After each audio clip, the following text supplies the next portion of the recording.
Hello, it's us again. Before you read this book, there are some things you should know. So Harold and I have created this informative pamphlet to fill you in on the details. Please don't let this comic fall into the wrong hands. George Beard and Harold Hutchins present a Deny Everything production. Captain Underpants, Wedgie Wars. Episode 1, The Phantom Principal. A long time ago, in an elementary school far, far away, there were two cool kids named George and Harold. We rule. Me too. They had an evil principal named Mr. Krupp who was strong in the ways of the Force. Blah, blah, blah. He forced them to study. Blah, blah, blah. He forced them to clean. Blah, blah, blah. And he forced them to behave. Ha, ha, ha. So George and Harold hypnotized him. You will obey our every command. Snap, okay. You are now Captain Underpants. Okay. Ha ha ha. It started out as a joke, but it wasn't funny for long. Ha ha ha. Tra-la-la. Hey, come back. Mr. Krupp thought he really was the world's greatest superhero. He got into all kinds of trouble. George and Harold had to save him and the entire planet twice. Now the only way they can turn Captain Underpants back into Mr. Krupp is to pour water over his head. But the worst part is that George and Harold have to keep an eye on Mr. Krupp. Blah, blah, blah. Because for some strange reason, whenever he hears somebody snap their fingers, snap, he turns back into you-know-who. Tra-la-la. So whatever you do, please don't snap your fingers around Mr. Krupp. You heard the man. Please, please, please don't snap those fingers. This has been a public service announcement for George and Harold, who still deny everything. Chapter 1, George and Harold. This is George Beard and Harold Hutchins. George is the kid on the left with the tie and the flat top. Harold is the one on the right with the t-shirt and the bad haircut. Remember that now. Today's lunch, new tasty cheese and lentil pot pies. If you were looking for a few words to describe George and Harold, you might come up with kind, funny, smart, determined, and deep.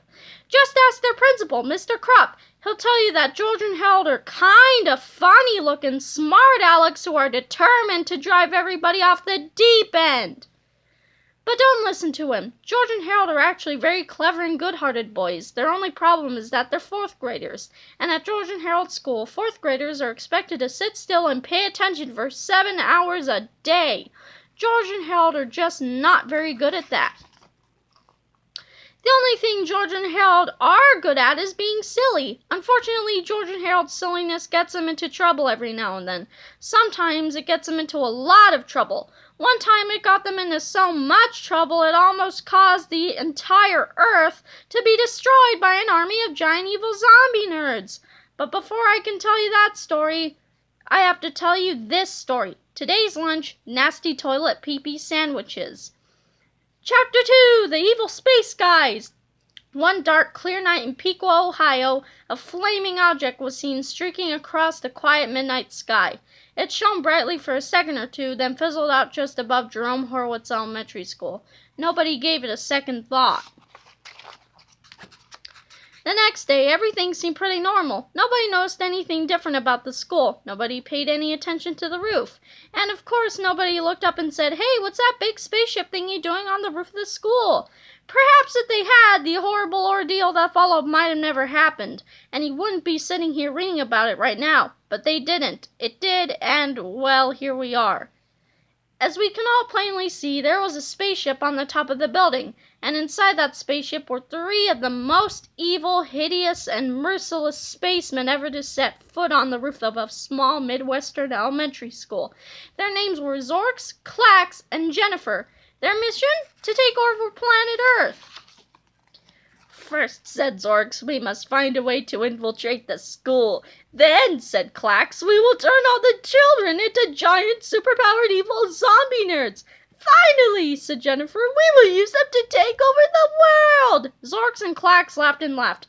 "Silence, you fools," barked Jennifer. "If our plan is to work, we must wait until it is narratively convenient. In the meantime, we will watch their every move on our trinoculoscope." Chapter 3, Fun with Science. Early that same morning, George and Harold were sitting in their 10:15 a.m. science class making silly noises. "Meow," George mewed softly without moving his lips. growled Harold without moving his mouth. There it is again, exclaimed their science teacher, mystified. I distinctly heard a cat and a dog in here. We didn't hear anything, the children said, trying not to laugh. I must be hearing things again, Mr. Fide worried. Maybe you should leave and go see a doctor, said George with concern. I can't, said Mr. Fide. Today is the day of the big volcano experiment. The children all groaned. Mr. Fide's science experiments were usually the most idiotic things on earth. They almost never worked and were always boring. But today's experiment was different. Mr. Fide brought in a large, fake-looking volcano that he had made out of paper mache. He filled the volcano with a box of ordinary baking soda. Baking soda is also called sodium bicarbonate, explained Mr. Fide. Said Mr. Fide, did any of you children just hear, never mind. Mr. Fide opened up a bottle of clear liquid. Now watch what happens when I pour vinegar into the baking soda, he said. The children watched as a tiny volcano started to rumble. Soon a large glob of foamy goop spurted out the top. The goop poured over the desk and dripped onto the floor, creating a huge mess. Oops, said Mr. Fide, I guess I used too much baking soda. George and Harold were stunned. How'd you do that? Asked Harold. Well, said Mr. Fide, the vinegar acts as a liberating agent which releases the gaseous carbonate radical element of the sodium bicarbonate. Mr. Fide paused. Excuse me, children. I've got to go and see a doctor. Mr. Fide put on his coat and hurried out the door. George and Harold got up and studied the messy volcano experiment with great interest. Are you thinking what I'm thinking? Asked George. I think I'm thinking what you're thinking, said Harold. Chapter 4, The Setup. After school, the two boys raced to George's house and got down to business. George and Harold sat down and began creating a bogus cupcake recipe. We'll just add a box of baking soda and a bottle of vinegar to this recipe, said George, and whoever makes these cupcakes will get a big surprise.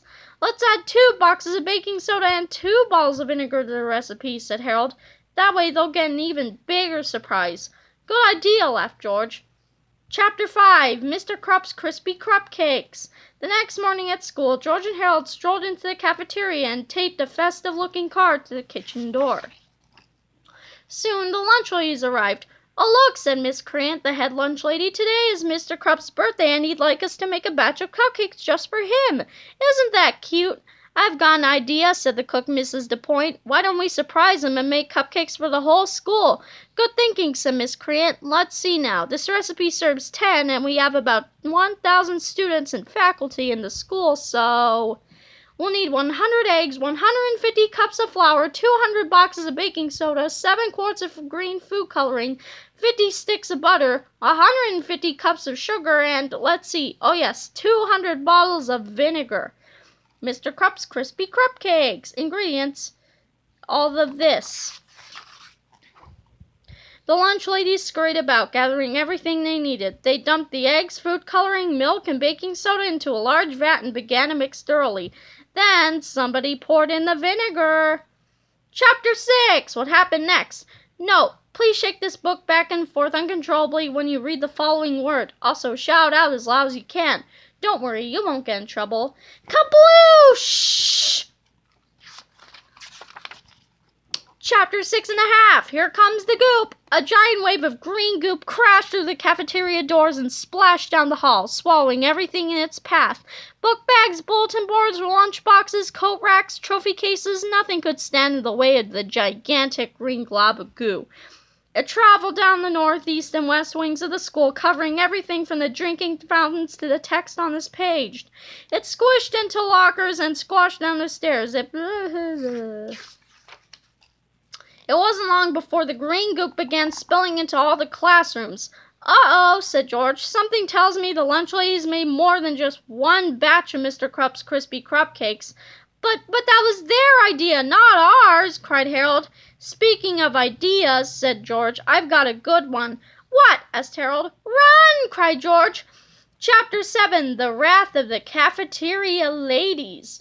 The next afternoon, as cleaning crews sorted through the sticky green hallways and sticky green classrooms, the cafeteria ladies had a meeting with Mr. Krupp in his sticky green office. "But it wasn't even my birthday!" cried Mr. Krupp. "We know you had nothing to do with this," said Miss Crant. "We think it was the two awful boys, George and Harold." "Well, duh," said Mr. Krupp, rolling his eyes. "Of course it was George and Harold. But do you have any proof?" "Proof?" said the lunch ladies. "Why, George and Harold are always playing tricks on us. Every day they change the letters around on our lunch sign. They put pepper in the napkin dispensers and unscrew the caps on the salt shakers. They start food fights. They go sledding on our lunch trays. They make everybody laugh so the milk squirts out of their noses. And they're constantly creating these awful comic books about us." Chapter 8, Captain Underpants and the Night of the Living Lunch Ladies by George Beard and Harold Hutchins. Captain Underpants and the Night of the Living Lunch Ladies. Late one Friday afternoon, the lunch ladies were cleaning up the cafeteria. "There's lots of half-eaten food in this trash barrel. We'll pour it again and we'll serve it again next week. Waste not, want not." But while they were working, the janitor accidentally locked the school for the weekend. The lunch ladies were trapped inside. "Help!" They were forced to eat their own food to survive. Past the lips and over the gums. "Look out, tummy, here it comes." When the janitor returned on Monday morning, the lunch ladies were dead, victims of their own cooking. Oopsie daisies. The janitor took the dead lunch ladies up the hill to bury them. That looks like a good place. Bury dead stuff here. But it wasn't! Warning, this hill is haunted. Whatever you do, don't bury dead stuff here. Crash! "Help! The lunch ladies arose from the dead! They're hungry for brains and they just attacked the gym teacher." "But I thought you said they were hungry for brains." "This looks like a job for Captain Underpants!" Crash. "What seems to be the problem?" "Living dead lunch ladies!" "Don't worry, I'll give them wedgies." "Oh no, wedgie power doesn't work on the living dead." They got into a big fight. Captain Underpants was faster than a speeding waistband, more powerful than boxer shorts, and able to leap tall buildings without getting a wedgie. Tra-la-la! But the lunch ladies were strong too. They ran faster than their runny meatloaf gravy. They were more powerful than the stench of their sloppy Joe casserole. And they could leap tall buildings with the gassy after effects of their Texas-style 3-bean chili con carne. Soon they were all on top of a tall building.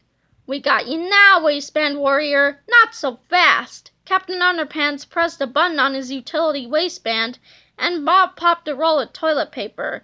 Even the living dead can't escape the toilet paper justice. Captain Underpants lassoed the lecherous lunch ladies. But they had a trick up their sleeves. Lunch lady brand Salisbury steak sauce. They poured the steak sauce on the toilet paper justice.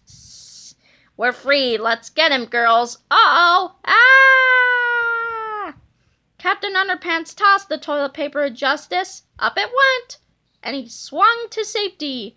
Clunk, splat, goosh. The lunch ladies weren't so lucky. Tra-la-la! Hooray for Captain Underpants! The end.